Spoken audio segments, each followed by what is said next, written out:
Bonjour les physiciens, on va s'intéresser ici au fonctionnement des deux types de circuits, les circuits en série et les circuits avec dérivation. Ici, le courant peut dériver en ce point-là dans l'une ou l'autre des ampoules et ici, en ce point-ci, les deux courants se rejoignent pour retourner à la borne moins. On repère déjà facilement que les ampoules éclairent quasiment pas dans un circuit en série alors qu'elles éclairent beaucoup dans un circuit avec dérivation. Ce sont quatre lampes identiques.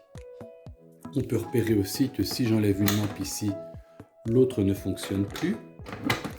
De la même manière, si j'enlève cette lampe, l'autre ne fonctionne plus. En revanche ici, si j'enlève une lampe, le courant peut quand même circuler dans l'autre. Cela ne gêne pas le fonctionnement de l'autre lampe. On peut repérer si on ajoute un moteur, ce qui va se passer. Ici, j'ajoute un moteur en série, donc à la suite, le moteur branché ici fonctionne. On voit que seul le moteur fonctionne. Il est plus adapté que les piles. On l'entend d'ailleurs, on ne le voit pas trop, mais on l'entend bien, le moteur fonctionne.